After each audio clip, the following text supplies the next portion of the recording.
পবিত্র ঈদুল আজহা উপলক্ষে ময়মনসিংহ নগরীতে কোরবানির বর্জ্য অপসারণে ইতিবাচক দৃষ্টান্ত স্থাপন করেছে সিটি কর্পোরেশন।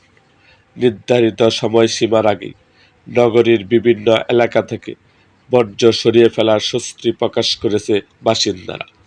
ঈদের আগে ময়মনসিংহ সিটি কর্পোরেশনের প্রশাসক রুকনুজ্জামান রুকন ঘোষণা দিয়েছিল, সন্ধ্যা ৬টার মধ্যেই কুরবানির সব বর্জ্য অপসারণ করা হবে। তবে পরিকল্পিত কর্মসূচি, মাঠ পর্যায়ে সমন্বিত উদ্যোগের ফলে নির্ধারিত সময়ের আগেই পুরো নগরী পরিষ্কার করা সম্ভব।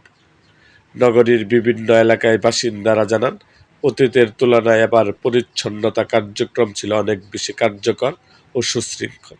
দ্রুত বর্জ্য অপসারণ হওয়ায় দুর্গন্ধ, পরিবেশ দূষণ ও জনভোগান্তি উল্লেখযোগ্যভাবে কমেছে।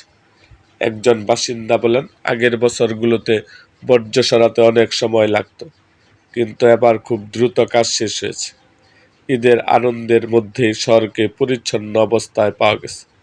সিটি কর্পোরেশন সূত্র জানায়, ঈদকে সামনে রেখে আগাম প্রস্তুতি, প্রয়োজনীয় জনবল মোতায়েন এবং পরিচ্ছন্নতা বিভাগের সমন্বিত তৎপরতার কারণে বর্জ্য ব্যবস্থাপনার কার্যক্রম সফলভাবে সম্পন্ন হয়েছে।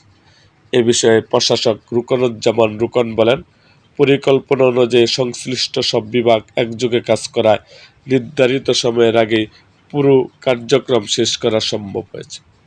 নগরবাসীকে একটি পরিচ্ছন্ন ও বাসযোগ্য শহর উপহার দিতে ভবিষ্যতেও একই ধারাবাহিকতা বজায় রাখার চেষ্টা অব্যাহত থাকবে। সফল বর্জ্য ব্যবস্থাপনার কারণে এবার ঈদের পর ময়মনসিংহ নগরীর পরিচ্ছন্ন পরিবেশ নিয়ে স্থানীয়দের মধ্যে ইতিবাচক আলোচনা তৈরি হয়েছে। এরকম আরও ভিডিও পেতে এবং রাজনৈতিক অঙ্গনের নানা ঘটনা ও ইতিহাস জানতে আমাদের মুক্তাগাছার ইতিহাস মিডিয়া ইউটিউব চ্যানেলটিকে সাবস্ক্রাইব করুন এবং পাশে থাকা বেল আইকনটি বাজিয়ে দিন।